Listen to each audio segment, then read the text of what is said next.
Que contient la nouvelle loi sur la sécurité dans les transports? Le Parlement a définitivement adopté, le 18 mars 2025, la proposition de loi sur la sécurité dans les transports. De la prolongation de l'expérimentation de la vidéosurveillance algorithmique à l'autorisation de palpation par les agents SNCF et RATP, le texte contient de nombreuses dispositions. Tour d'horizon des dispositions prévues par le texte. Après avoir été approuvée par le Sénat, la proposition de loi sur la sécurité dans les transports a été définitivement adoptée par l'Assemblée nationale le 18 mars 2025. 303 députés ont voté pour et 135 contre. Le texte, critiqué par la gauche, contient un certain nombre de mesures, présentées par ses promoteurs comme ayant pour objectif d'assurer plus de sécurité dans les transports. Le texte de loi étend les pouvoirs des agents de la Sûreté générale de la SNCF, dite SUGE, et du groupe de protection et de sécurité des réseaux, GPSR, affectés à la sécurité de la RATP.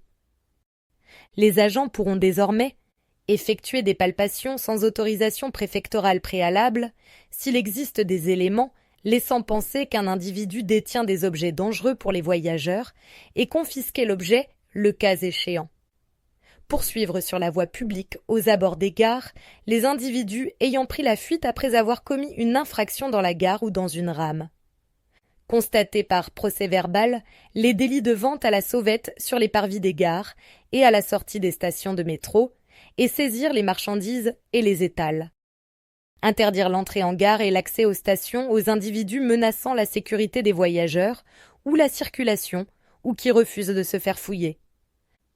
Porter un pistolet à impulsion électrique, dit taser, uniquement pour les agents de la SUGE, qui sont déjà autorisés à porter une arme à feu. Être affecté au Centre de coopération opérationnelle de la sécurité, CCOS, déjà en vigueur pour les agents de la SUGE et du GPSR depuis 2021. Le texte crée de nouvelles infractions et renforce les mesures de répression pour d'autres. Les nouvelles dispositions sont les suivantes. Création d'un délit de bus surfing et train surfing, deux pratiques à risque qui consistent à monter sur un bus ou un train ou à s'y accrocher. Cette infraction sera punie d'une amende de 3 750 €. Interdiction de paraître dans les transports publics pour les auteurs récidivistes de certains crimes ou délits dans ces transports ou en gare. Violence, agression sexuelle, exhibition et harcèlement sexuel, certains cas de vol. Cette peine, qui pourra être prononcée contre des auteurs majeurs ou âgés de plus de 16 ans, existe déjà dans les stades ou dans certains périmètres de sécurité. Les contraventions pour abandon de bagages sont renforcées. S'il s'agit d'un oubli ou d'un abandon involontaire, l'amende peut être de 450 € ou forfaitaire de 72 €. En cas d'abandon ou d'oubli involontaire d'un bagage non étiqueté dans une zone où l'étiquetage est obligatoire, l'amende passe à 750 € ou 150 € en amende forfaitaire. En cas d'abandon volontaire manifeste, l'amende est de 1 500 € ou forfaitaire de 180 €.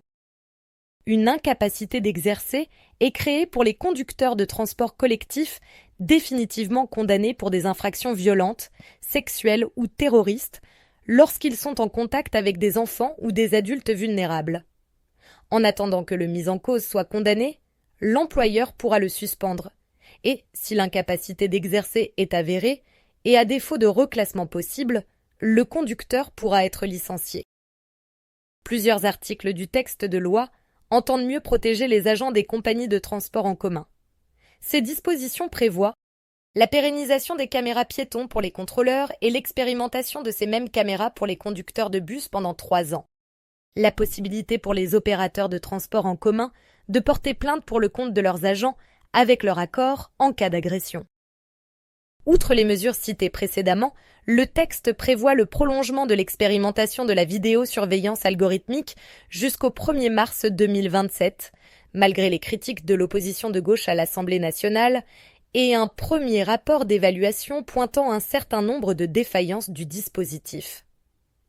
La loi autorise également les réservistes, les adjoints volontaires et les policiers adjoints à contrôler l'identité des personnes, inspecter leurs bagages et verbaliser dans les gares et sur les lignes. Enfin, le texte crée un numéro national unique d'alerte pour signaler une situation dangereuse.